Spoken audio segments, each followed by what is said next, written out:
আপনার ছেলে বাবুর বয়স 2 থেকে 2.5 বছর, এখনো ও ব্রেস্ট ফিডিং করে, স্তনের দুগ্ধ পান করে, কিন্তু হঠাৎ করে দেখা যায় যে ওর প্যানিস, ওর পুরুষাঙ্গ শক্ত হয়ে আছে, দাঁড়িয়ে আছে, স্ট্রংলি আছে। আবার কারো কারো বয়স 4 বছর, 5 বছর, ও আজে বাজে কোনো চিন্তা ভাবনা করার মতন ওর সময়ও হয় নাই, বয়সও হয় নাই, কিন্তু ওকে আপনি ওকে গোসল করাই দিচ্ছেন। এই গোসল করানোর সময় দেখা গেছে যে ওর ওই পেনিসে একটু হাত লাগছে, বা ওই জায়গাটা আপনি ভালো করে একটু ধুয়ে দিচ্ছেন অন্ডকোষের নিচে, হঠাৎ করে দেখা গেছে যে পেনিসটা শক্ত হয়ে গেছে, পুরুষাঙ্গটা শক্ত হয়ে গেছে। এরকমের মা বাবারা বাচ্চাদেরকে গোসল করাতে গিয়ে, তারপর আসে এই শৌচকার্য করাতে গিয়ে, এই প্যান্ট খুলে দেওয়াতে, পেশাব করাতে গেলে এরকমের দেখে অধৈর্য হয়ে যায় যে এটা কি আমার বাবুর কোনো দোষ? আসলে এটা দোষের কিছু না, এটা বাচ্চার নিউরন ব্রেন ডেভেলপ করতেছে, যার পরিপ্রেক্ষিতে এরকমের হচ্ছে, এবং টেস্টোস্টেরন হরমোনের কিছু আধিক্য তার শরীরে ঢুকতেছে। এ ব্যাপারে কিছু কথা বলবো। আসসালামু আলাইকুম রহমতুল্লাহি ওয়া বারাকাতুহু। আমি ডাক্তার মীর শহীদুল ইসলাম। আমার চেম্বার শুভেচ্ছা 255, ঐতিহ্যবাহী শেখ গার্ড, সিলেট। যে আলোচনা করব ছোট ছোট শিশুদের যে পুরুষাঙ্গ, প্যানিস শক্ত হয়ে যায়, দাঁড়িয়ে থাকে, স্ট্রং থাকে, ওর খারাপ চিন্তা ভাবনার কোনো একটা বয়স হয় না, কিন্তু কেন? আবার এটা বয়স্কদেরও হতে পারে, অনেক সময় ধরে দাঁড়িয়ে থাকতে পারে। অনেক সময় আছে ইন্টারকোর্স করার পরেও প্যানিস, ও তো নিস্তেজ আর হচ্ছে না, ও যে দাঁড়িয়ে আছে, দাঁড়িয়ে আছেই। চিকিৎসা বিজ্ঞানের ভাষায় এটাকে বলি আমরা প্রিয়াপিজম। নামটা কিন্তু খুব সুন্দর। আমি আবার বলছি, চিকিৎসা বিজ্ঞানের ভাষায় এটাকে বলা হয় প্রিয়াপিজম।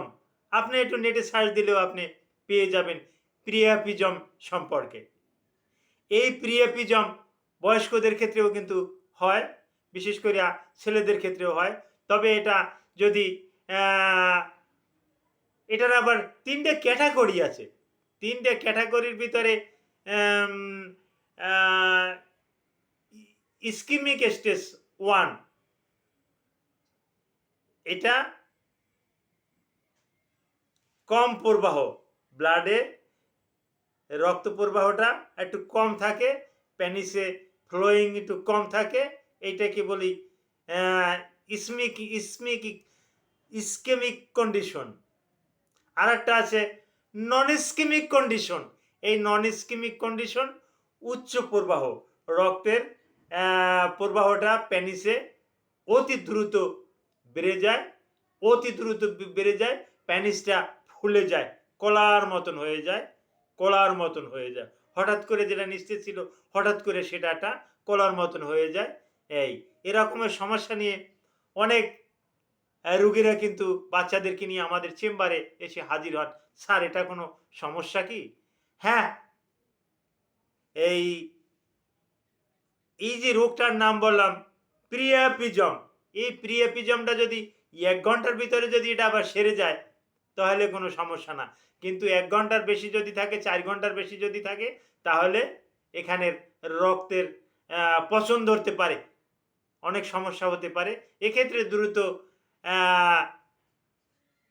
একজন শল্য চিকিৎসকের কাছে নিয়ে যাওয়াটা অতি উত্তম মনে করি।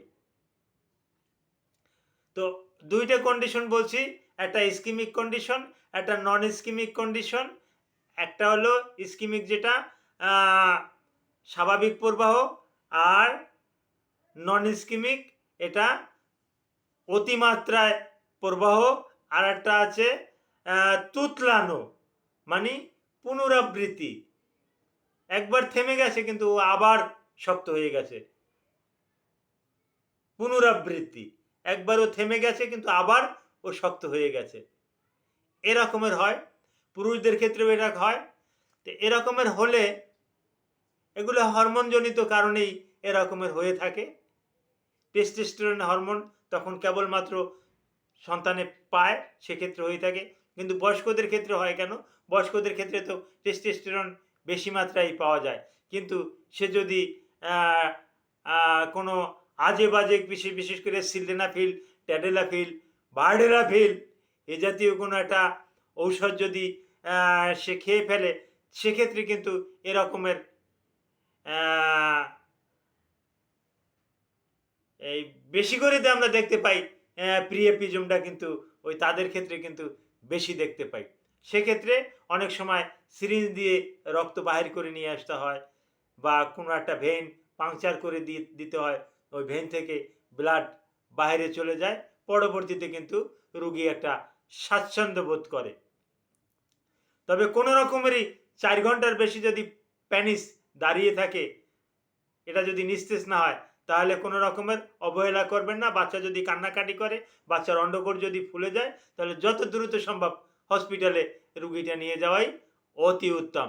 Thank you all.